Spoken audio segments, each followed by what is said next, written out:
बिस्मिल्लाहिर्रहमानिर्रहीम। नाज़रीन अस्सलाम वालेकुम। मैं हूं आपका मेज़बान साबिर शाकिर वफाकी दारुल हुकूमत इस्लामाबाद से कुछ ताज़ा तरीन इत्तलाआत और हम अपने आप में शेयर करते हैं। सबसे पहले आप सबको ईद मुबारक।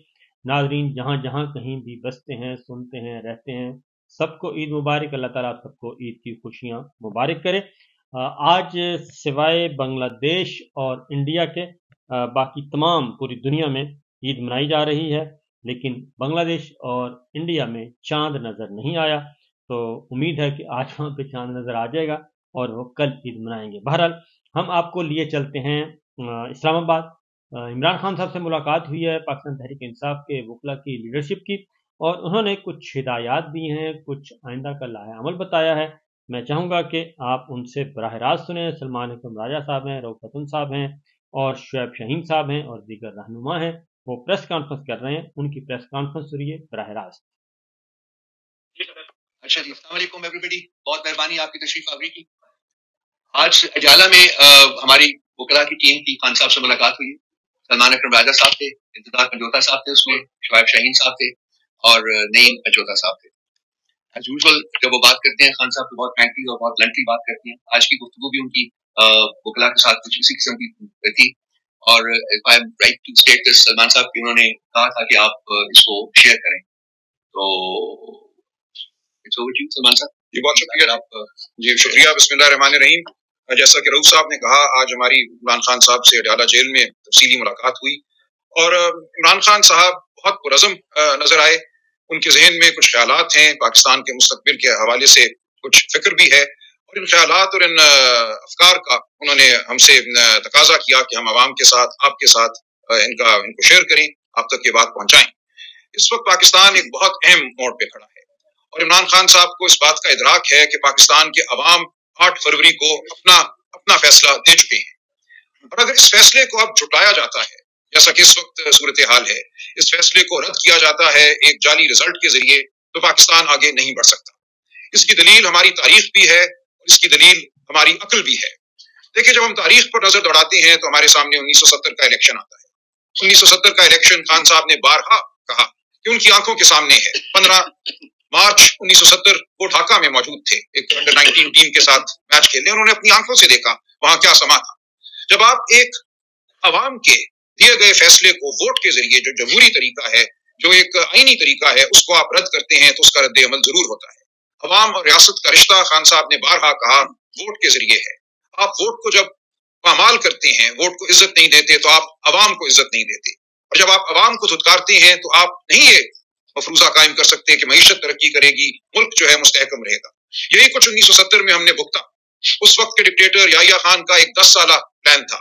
उनका यह ख्याल था कि इलेक्शन में एक हंग पार्लियामेंट सामने आएगी, यानी कि किसी को भी पार्लियामेंट में अक्सरियत हासिल नहीं होगी। लेकिन जब अवाम ने अपना दो टोक फैसला सुनाया, जब मुजीबुर रहमान साहब की पार्टी 162 में से 160 या 161 सीटें जीत गई, तो उसके बाद बिल्कुल वाज़ेह था कि मुल्क में क्या होना चाहिए था। होना यही चाहिए था कि अवाम की मुंतखब करदा जमात को इक़्तिदार थाम दिया जाता, दे दिया जाता। लेकिन ऐसा नहीं किया गया, क्योंकि कोई प्लान पहले से मौजूद थी मंसूबा साजों के जहन में। याहिया खान साहब ने एक प्लान बनाई हुई थी, जिस प्लान में यह शामिल था कि पार्लियामेंट हंग होगी, जिसके नतीजे में उनको बतौर सदर और आर्मी चीफ कबूल किया जाएगा और वो मजीद अपने इक़्तिदार को तूल देंगे। जब ऐसा ना हुआ तो उनको एक लश्करकशी करना पड़ी। उस लश्करकशी के बाद झूठे फ्रॉड बाय इलेक्शन कराए गए, जिनमें अवामी लीग से 80 सीटें छीन ली गई। उन इलेक्शनों को किसी ने कबूल ना किया। पाकिस्तान, हमारी अजीज मुमलिकत, हम जानते हैं किस साने से दो चार हुई। आज खुदा न खास्ता ऐसी हरगिज सूरत हाल नहीं कि वतन अजीज की सालमियत को कोई अंदेशा हो, कोई उस हवाले से हमें गुमान हो।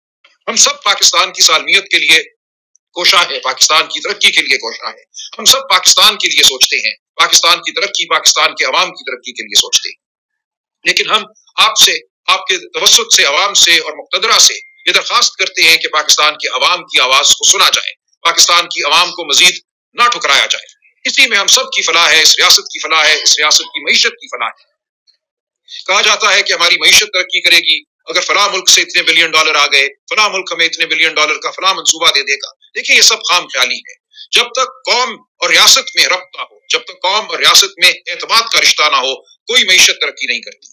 जब चीन ने तरक्की शुरू की या भारत ने तरक्की शुरू की, तो सबसे पहले वहां जो गैर मुल्की, गैर ममालिक में मुकीम भारतीय थे या गैर ममालिक में मुकीम चीनी थे, उन्होंने सबसे पहले सरमायाकारी की, इन्वेस्टमेंट की। उनके जरिए बाकी दुनिया को एतमाद पैदा हुआ, बाकी दुनिया को नजर आया, और हजारों बिजनेसेस ने अपने तौर पे आकर वहां सरमायाकारी की। इससे सनत ने तरक्की की, इससे मईशत ने तरक्की की। ऐसा नहीं होता कि कोई दोस्त मुल्क आपको 5, 10, 20 बिलियन डॉलर पकड़ा दे और आप दौड़ना शुरू हो जाए।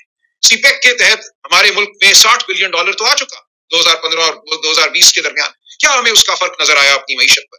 फर्क इसलिए नजर नहीं आता कि इस वक्त कौम और रियासत के दरमियान एक खला पैदा कर दी गई है। जब तक पूरी कौम जुट कर एक नस्बुल-ऐन के पीछे खड़ी नहीं होती, और उस नस्बुल-ऐन के पीछे कौम तब खड़ी होगी जब कौम को यह एहसास होगा कि उसको इज्जत दी गई है, उसके वोट को तस्लीम किया गया है, उसकी तय करदा क़यादत को इक़्तिदार दिया गया है, तब अवाम आपके साथ होगी, ये मईशत तरक्की करेगी, ये मुल्क तरक्की करेगा। खान साहब ने बार बार ये कहा कि आपको हुमूदुर रहमान कमीशन रिपोर्ट याद दिलाऊं कि हुमूदुर रहमान कमीशन रिपोर्ट में क्या कुछ लिखा है। पाकिस्तान के हर शख्स को, हर शहरी को मैं समझता हूँ वो रिपोर्ट पढ़नी चाहिए। इमरान खान साहब का भी ये तकाजा है। हमें तारीख से सीखना है। जो गलतियां हम कर चुके 1970 में, 1971 में, उन गलतियों को हमें नहीं दोहराना। लेकिन बदकिस्मती से नजर आता है कि आज फिर हम उन गलतियों को दोहराने चले हैं, आज फिर हम अवाम को धुतकारने चले हैं। ऐसा हरगिज ना कीजिए। उस वक्त ये प्लान थी, गालिबन उसका नाम भी लंदन प्लान था, आज भी वज़ाहिर एक प्लान थी, एक लंदन प्लान थी, जिसके तहत मंसूबा साजी की गई कि हुकूमत को गिराना है, पीटीआई की हुकूमत को, उसके बाद एक मनगूबा किस्म की हुकूमत कायम करना है, और वो प्लान आज तक कार फरमा है। इसीलिए इस इलेक्शन के रिजल्ट को धुतकारा गया, झूठे रिजल्ट हमारे सामने पेश किए गए, जीते हुओं को हरवाया गया, और आज फिर फरेब पर खड़ी एक हुकूमत कायम कर दी गई है। ये उस प्लान का हिस्सा है, ये फरेब नहीं चल सकता, ये फरेब बहुत दूर तक नहीं जाएगा। प्लान अगर ये थी कि शरीफ खानदान के लोगों को लाकर इस मुल्क पर हुकूमत देनी है, मुसल्लत करना है, तो हमें वो होता नजर आ रहा है। लेकिन आप देखिए इस प्लान को अमली जामा पहनाने के लिए आपको क्या कुछ करना पड़ा। मैं आपको वापस लेकर जाता हूं 25 मई 2022 की जानिब, जब एक लॉन्ग मार्च हुई। उससे पहले के 3-4 दिन बहुत अहम है। इमरान खान साहब ने कहा कौम को याद दिलाया जाए कि 20 मई को उन्होंने कहा था मैं लॉन्ग मार्च का ऐलान करूंगा, लेकिन 20 मई को उन्होंने नहीं किया, उस ऐलान को मुअख्खर किया, इसी उम्मीद में कि जो मंसूबा साज हैं, जो मुक़तदरा है, वो उनसे बात करेगी और जो कुछ हुआ, जो कुछ किया गया उनके इक़्तिदार को गिराने के लिए, उसकी तलाफी करेगी। लेकिन ऐसा ना हुआ। 22 मई को उन्होंने मार्च का ऐलान किया, और फिर उसके बाद मुल्तान में जलसा करने के बाद वो सीधे पेशावर चले गए। उनका इरादा इस्लामाबाद आने का था, और उसी शाम इस्लामाबाद बनी गाला में उनके घर पे धावा बोला गया, वो मौजूद नहीं थे। लिहाजा ऐसा नहीं है कि उनके किसी अमल की वजह से कोई चीज बदली। कहा यह जाता है कि 25 मई को इलेक्शन का ऐलान होना था, और उनके किसी अमल की वजह से 25 मई 2022 को इलेक्शन का ऐलान ना हो सका। ये बिल्कुल गलत है। खान साहब ने बारहा ये कहा कि एक प्लान थी, उस प्लान में उनको बाहर रखना बिल्कुल उस प्लान का मकसद था। ये हो ही नहीं सकता कि 25 मई को इलेक्शन का ऐलान कर दिया जाता, क्योंकि उस वक्त भी जो आवाम की राय थी हर एक के सामने थी। इसी तरह 9 मई 2023 का दिन है। 9 मई 2023 के हवाले से यह कहा जाता है कि एक भगदड़ मची, एक एजिटेशन हुई, जिसके नतीजे में रियासत को रद्द-ए-अमल दिखाना पड़ा। खान साहब कहते हैं कि जुडिशल इंक्वायरी क्यों नहीं होती, हम उसका तकाजा कर रहे हैं। क्यों 9 मई 2023 को एक नहीं 5 मकामात पर सीसीटीवी कैमरे जो थे वो जामिद हो गए, उन्होंने काम करना छोड़ दिया। वो कहते हैं जिन्होंने उन कैमरों को जामिद किया उनसे पूछो कि 9 मई की प्लान क्या थी। हम कहते हैं अगर हमारे लोग थे तो उनकी शफाफ ट्रायल की जाए, उनको सजा दी जाए। लेकिन ये कैसे मुमकिन हुआ कि 10 मई को आपने हजारों लोगों को पूरे पाकिस्तान में गिरफ्तार कर लिया। 10 मई को आपके पास लिस्टें पहले से मौजूद थी। उन लिस्टों पर अमल करते हुए आपने गली गली, कूचा कूचा, गांव गांव जाकर लोगों को उठाया, मारा पीटा, घरों में आप दाखिल हुए। ये नहीं हो सकता 9 मई के रद्द-ए-अमल के तौर पे। एक प्लान मौजूद थी, और हम तकाजा करते हैं जुडिशल कमीशन का जो इस प्लान के हवाले से जो हमारा नजरिया है उसकी तहकीक करे। जो नुक्ता नजर हम पेश कर रहे हैं उसकी तहकीक हो, देखा जाए कि 9 मई को क्या हुआ। हमने हरगिज कौमी इदारों पर हमला नहीं किया, हम हरगिज किसी कौमी इदारे की तज़ीक के मुर्तकिब ना हुए हैं, ना आइंदा कभी होंगे। हम पाकिस्तानी हैं, पाकिस्तान से मुहिब्बे वतन है, पाकिस्तान की फौज को हम एक मजबूत फौज देखना चाहते हैं जो हमारी सरहदों की हिफाजत करे। हम हरगिज नहीं चाहते कि पाकिस्तान का कोई इदारा किसी भी हवाले से कमजोर हो या उसकी आवाम की नजर में तज़ीक हो। इमरान खान साहब ने फिर ये कहा बार बार कि आज भी हमारे पास ये मौका है कि हम जिस समत में चल पड़े हैं उस समत पे चलना छोड़ दें, हम कानून और आइन की समत पे चले। ये मुल्क किसी वाइस रॉय के जरिए नहीं चल सकता। अगर कोई ये समझता है कि मोहसिन नकवी साहब या उनकी तरह के और लोग इस मुल्क को चलाएंगे और सिविलियन जो हुक्मरान आपने कठपुतली के तौर पे लाके बिठाए हैं वो सिर्फ तमाशे के लिए बैठे रहेंगे और पाकिस्तान की आवाम इस पे राजी हो जाएगी, इस ढकोसले के तहत पाकिस्तान चलेगा और यहाँ मईशत चलेगी, तो ऐसा नहीं होगा। ये वाइस रॉय का दौर नहीं रहा। अब आवाम कान रखती है, जुबान रखती है, आंख रखती है, वो सब कुछ समझती है। पाकिस्तान की आवाम को धुतकारना छोड़ दीजिए, पाकिस्तान की आवाम से मुकालमा कीजिए, पाकिस्तान की आवाम के जो मुंतखब नुमाइंदे हैं उनसे मुकालमा कीजिए। हम सब मिलकर पाकिस्तान की खुशहाली, पाकिस्तान की तरक्की के लिए एक रोल अदा करेंगे। हमें मत धुतकारिए। हम यहाँ मौजूद हैं पाकिस्तान के मुहिब्बे वतन शहरियों की सूरत। हम पाकिस्तान के अवाम को अपने साथ लेकर चलना चाहते हैं। पाकिस्तान के तमाम इदारों को हम साथ लेकर चलना चाहते हैं। इसी में पाकिस्तान की फलाह है। इसीलिए हम आपके सामने पेश हुए हैं और पेश होते रहेंगे। ये जो हमारा नजरिया है, ये जो हमारा पैगाम है, इमरान खान साहब का पैगाम है, इसको हम दोहराते रहेंगे। पाकिस्तान के अवाम को जान लेना चाहिए कि सच क्या है। वो जानते हैं कि सच क्या है, वो जानते हैं कि हकीकत क्या है, वो जानते हैं कि फलाह का रास्ता क्या है, और वो अब जानते हैं कि उस रास्ते में कौन उनके सामने खड़ा है, कौन उनकी तरक्की के सामने हायल होता है। वो लोग जो ये समझते हैं कि एक डिक्टेटर, एक नीम मार्शल लॉ किस्म की हुकूमत पाकिस्तान के अवाम को कबूल होगी, एक धमकी और धौंस पर कायम निजाम पाकिस्तान के अवाम को कबूल होगा, तो ये उनकी खाम ख्याली है। ये पाकिस्तान को तरक्की की जानिब ले जाने का मंसूबा हरगिज नहीं है। ये किसी के जाती इक़्तिदार या ताकत को दबाम देने का मंसूबा तो हो सकता है, लेकिन ये पाकिस्तान की फलाह का मंसूबा नहीं है। इसलिए हम बार बार पेश होते रहेंगे। आप हमें डराएं, आप हमें धमकाएं, आप हमें उठा लें, मुझे आप उठा लेंगे तो कल कोई और यहाँ बैठा होगा और यही गुफ्तगू करेगा। हम पाकिस्तान के अवाम और आपके ज़मीर को झंझोड़ते रहेंगे। खुदा के लिए आइन और कानून का रास्ता अपनाइए, खुदा के लिए सच्चाई का रास्ता अपनाइए। पाकिस्तान के अवाम को मत धुतकारिए। हम पाकिस्तान के अवाम सब एक हैं। हम मुक़्तदरा को साथ लेकर चलेंगे, हम अवाम को साथ लेकर चलेंगे, क्योंकि अवाम हमसे हैं, हम अवाम में से हैं। बहुत शुक्रिया। साहब 2 मिनट आपके जी, प्लीज बात करिए। जी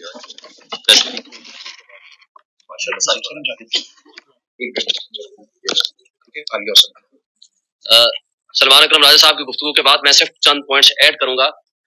स्टार्ट में करूंगा कि हमारी जो खवातीन, जो हमारी बहनें, जिसमें आलिया, हमजा और सनम जावेद साहिबा, जो इस वक्त मियां वाली या उससे पहले सरगोदा की जेलों में उनको बंद किया गया, उससे पहले लाहौर की जेलों में बंद किया गया, और बहुत सारी और खवातीन, डॉक्टर यास्मीन राशिद, इनका क्या कसूर है सिवाय इस बात के कि ये पीटीआई को सपोर्ट करती हैं? और इस तरह से सिर्फ एक नहीं, हजारों की तादाद में हमारे वर्कर्स, हमारे लोग उठाए गए, उनके घरों में छापे मारे गए, उनकी प्रॉपर्टी और जायदादें जब्त की गई, और उनके ऊपर जो जुल्म तशद्दुद हुआ वो सब आपके सामने है। वो जिसने मरियम नवाज साहिबा जो डाका जनी के जरिए इलेक्शन हार के इस वक्त इक़्तिदार में हैं, वो टिकटॉक से बाहर निकले और उनको समझ आ जानी चाहिए कि इस वक्त जिन खवातीन के ऊपर आप जुल्म ढा रही हैं, ये सब दुनिया, पूरी कौम उसको देख रही है। ये रूल ऑफ लॉ किसी सूरत नहीं है। और इस तरह लंदन प्लान का जिक्र हुआ, लंदन प्लान के जरिए उन बेजमीर जजेस को भी साथ मिलाया गया जिन्होंने अडियाला जेल में बैठ के जिस अंदाज से सजाएं दी, वो सब आपके सामने हैं। और आज आपने देखा कि किस तरीके से जो पिछले कई तारीखों से स्पेशल प्रोसिक्यूटर मुकर्रर किए गए हैं और वो नहीं आ रहे, और वो बदतरीन केस इद्दत वाला, उसकी तारीख आगे चली गई। और अगर इमरान खान साहब के केस में ना मुल्जिम मौजूद है, ना उनका वकील मौजूद है, और एक्स पार्टी विदाउट हेयरिंग उनको सजा दे दी गई, लेकिन आज जज साहिबान वो फैसिलिटेट कर रहे हैं दूसरी पार्टीज को, और इस तरीके से इमरान खान और उनकी बेगम जो पर्दा नशीर खातून है, उनको सिवाय पॉलिटिकल विक्टिमाइजेशन के नुकसान देने के और उनका कोई एस्पेक्ट नहीं है। वायसराय के हवाले से बात हुई, इस हवाले से वायसराय के हवाले से बात हुई, वो आपने देखा कि किस तरीके से असल मुक़्तदर ताकत किसके पास है। जैसे सलमान ने बताया कि हम फौज के मुखालिफ नहीं है, वो हमारी फौज है, वो ना हो तो हमारे मुल्क के हालात अच्छे ना हो, मगर जो लोग, जो एस्टेब्लिशमेंट के वो इदारे, जो हमारी इंटेलिजेंस एजेंसीज जो सियासत में मुदाखलत करती हैं, इंसाफ के ईवानों में घुसती हैं और जजेस को ब्लैकमेल करती हैं और उनके बेडरूम्स में कैमरे लगाती हैं, तो मुझे बताएं हमारा उनसे इख्तलाफ है। हम उनको मैसेज देते हैं इस तरह रूल ऑफ लॉ का इंडेक्स ऊपर नहीं, वो नीचे जाएगा, और जिस मुल्क में रूल ऑफ लॉ नहीं होता वहां उस मुल्क को कभी तरक्की नहीं किया करता। हमारे ओवरसीज उस वक्त आएंगे, या कोई भी इन्वेस्टर उस वक्त आएगा जब आपके मुल्क में रूल ऑफ लॉ होगा, जब आपके मुल्क तब तरक्की करेगा जिस मुल्क में कानून की बालादस्ती होगी, आइन की हुक्मरानी होगी, सियासी इस्तेहकाम होगा, कंसिस्टेंसी इन पॉलिसीज होगी, डॉलर का इनफ्लो तब होगा, क्योंकि इसके बगैर और स्ट्रॉन्ग डेमोक्रेटिक गवर्नमेंट होगी तो वो रिफॉर्म्स करेगी, उसके ऊपर लोगों का, हमारे ओवरसीज का, पब्लिक का, इंटरनेशनल इन्वेस्टर का उसके ऊपर ट्रस्ट होगा, और तभी ये मुल्क तरक्की करते हैं। और खान साहब ने आज बड़ी खूबसूरत मिसाल दी सिंगापुर की, छोटा सा मुल्क, लेकिन वो क्यों तरक्की कर रहा है। हमारे मुल्क में 1.34 बिलियन की इन्वेस्टमेंट आती है, तो उनके मुल्क में 150 बिलियन की इन्वेस्टमेंट जाती है। वजह फर्क क्या है? एक फर्क है, वो है रूल ऑफ लॉ, और रूल ऑफ लॉ के बगैर कोई मुल्क तरक्की नहीं कर सकता।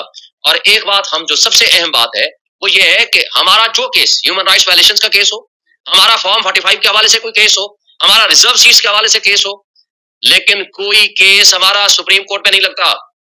लेकिन लगते हैं तो वो नवाज शरीफ साहब के लगते हैं, तो वो केस के इंसाफ खुद उठ के जाता है नवाज शरीफ को जनाब एयरपोर्ट पे। ये है इंसाफ का दोहरा मेयार। क्या इस दोहरे मेयार से आप लोगों के मुंह बंद कर लेंगे?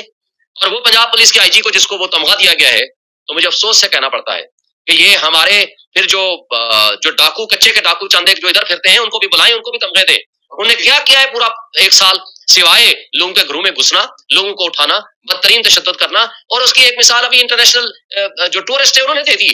यानी वो जो टूरिस्ट आते हैं, पंजाब पुलिस उनको हरास करती है, उनको थप्पड़ मारती है, उनको जलील रुसवा करती है, और वो जाकर के बाहर जाकर के आपका बुरा चेहरा वो वहां जाकर के बयान करते हैं, और इस तरीके से आप उनको दे रहे हैं। वर्ल्ड रिपोर्ट आपने देख ली, उसमें क्या हुआ कि 50 साल, पिछले 50 साल की तारीख की बुलंद तरीन सतह पे महंगाई चली गई है, और इन लोगों को एहसास ही नहीं है, और जिस तरीके से ये मुल्क को चला रहे हैं वो सब आपके सामने है। सीसीटीवी फुटेज के बारे में बात हुई, जिले शाह को मारा गया, जहां फेंका वो सीसीटीवी फुटेज खराब। इस्लामाबाद हाई कोर्ट की सीसीटीवी फुटेज अगले उठा के ले गए, कहते हैं जी हमजा कैंप की सीसीटीवी फुटेज खराब थी, क्यों की सीसीटीवी फुटेज खराब थी या उठा के ले गए, और कोर कमांडर हाउस की सीसीटीवी फुटेज नहीं थी। मगर अब जो हुआ है, जहां से लेटर लिखे गए हैं, मैं उसी तरफ आ रहा हूं, वो तमाम लेटर जहां से लिखे गए हैं वो सीसीटीवी फुटेज भी खराब है। अगर वो सारी सीसीटीवी फुटेज खराब है तो मैं सवाल करता हूं कि फिर बेडरूम्स के अंदर जो कैमरे आप लगाते हैं उनकी सीसीटीवी फुटेज खराब क्यों नहीं होती? तो इसका मतलब है कि जिस तर्ज पे आप इस मुल्क को लेके जाना चाहते हैं, ये किसी सूरत मुनासिब नहीं है, और हमें इस पे खुद सोचना पड़ेगा। और आखिरी बात, अब तो जजेस खुद लिख के दे रहे हैं कि जनाब हमें इंटेलिजेंस एजेंसीज जो है वो धमका रही हैं, हमारे घरों में कैमरे लगा रही हैं, ये किसी सूरत मुनासिब नहीं है, हम इसकी शदीद मजम्मत करते हैं। ये थी जी गुफ्तगू, आपने सुनी, कल प्रेस कॉन्फ्रेंस हुई भरपूर किस्म की। तो यही है असल मामला, असल फसाद की जड़, और जब तक ये चीज़ें ठीक नहीं होंगी तब तक पाकिस्तान तरक्की नहीं कर सकता। इजाज़त दीजिए, अल्लाह हाफ़िज़।